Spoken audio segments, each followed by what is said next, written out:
ইউপিআইতে payment করেন? এই প্রশ্ন শুনে ভাবছেন যে এটা আবার কোনো প্রশ্ন হলো? এখনকার দিনে সবাই তো ইউপিআই পেমেন্ট করে, আমিও করি, আর আমি জানি যে আপনারাও সবাই করেন। কিন্তু এখন তো চায়ের দোকান থেকে শুরু করে শপিং মল সর্বত্রই ইউপিআই, নয় কি বলুন? ইনফ্যাক্ট যখন আমরা রাস্তায় বা পথ চলতেও যাই তখনও কিন্তু আমরা কিছু কাউকে যদি টাকা দিই সেখানেও কিন্তু আমরা কি করি? ইউপিআই করে থাকি, তাই না?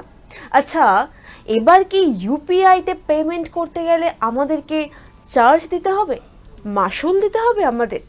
আমি জানি এই প্রশ্ন যেমন আপনাদের মধ্যেও উকিঝুঁকি দিচ্ছে, সেরকম কিন্তু আমার মধ্যেও হচ্ছে। আসলে এই প্রশ্ন কিন্তু সামনে আসা খুব স্বাভাবিক, কারণ কেন্দ্র অর্থমন্ত্রী যেদিন সংসদে একটি প্রস্তাব পেশ করেছেন, আর তারপর থেকেই কিন্তু মনের মধ্যে একটা শঙ্কা কাজ করছে যে এবার কি ইউপিআইতে 2000 টাকার বেশি লেনদেন করলেই তাহলে মাসুল গুনতে হবে, পকেট থেকে বাড়তি টাকা যাবে? না না, আপনাদেরকে আর বেশি টেনশন দেব না, এবার বরঞ্চ একটু আপনাদেরকে আশ্বস্ত করব। কিভাবে আশ্বস্ত করব?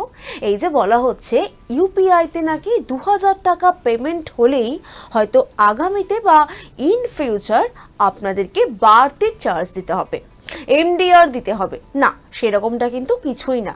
আসল সত্যিটা যদি ধরেও নিই বা আসলে যদি হয়ও সেটা, তাহলে কিন্তু সেটা শুধুমাত্র ব্যবসায়ীদের ক্ষেত্রে হবে, তাও ছোট কোনো ব্যবসায়ীদের ক্ষেত্রে নয়, যাদের বার্ষিক আয় অনেকটা বেশি কিংবা বার্ষিক আয় 1.5 কোটির কাছাকাছি, অর্থাৎ সেই বিশাল পরিমাণ আয়টা যাদের হচ্ছে শুধুমাত্র কিন্তু তাদেরই এই টাকাটা দিতে হচ্ছে বা এই এমডিআরটা দিতে হবে।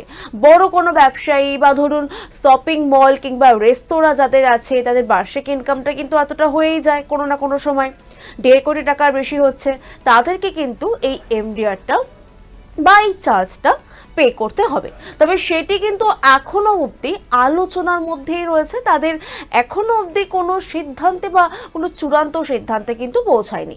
একটি প্রস্তাব পেশ করা হয়েছে, আর তারই একটি আলোচনা এই মুহূর্তে এই পরিপ্রেক্ষিতে বা এই প্রেক্ষাপটে কিন্তু আমরা দেখতে পাচ্ছি।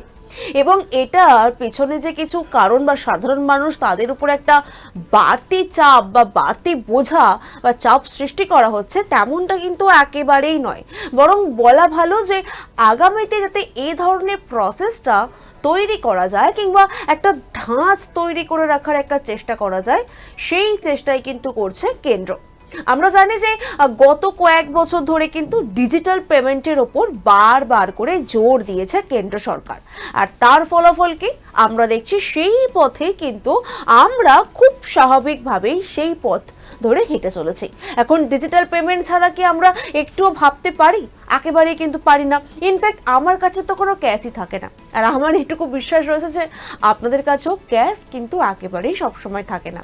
সবাই এখন ফোনে বা ডিজিটাল পেমেন্টের ওপরেই আমরা বেশি বিশ্বাস করি কিংবা বেশি ভরসা করি। তবে হ্যাঁ, একটা শঙ্কা তৈরি হয়েছিল, আই গেস আমি কিছুটা হলেও আপনাদের সেই শঙ্কা একটু দূর করতে পারলাম। এখন পুরো প্রক্রিয়াটা একটা প্রসেসের মধ্যে আছে, বলা চলে এটা একটা আলোচনার মধ্যে রয়েছে। বিল কিংবা প্রস্তাব এখনো অবধি কিন্তু এটার ক্ষেত্রে পাস হয়নি সংসদে, কিন্তু এটা এখনো আলোচনার পরিপ্রেক্ষিতে বা আলোচনার প্রেক্ষাপটেই আটকে রয়েছে।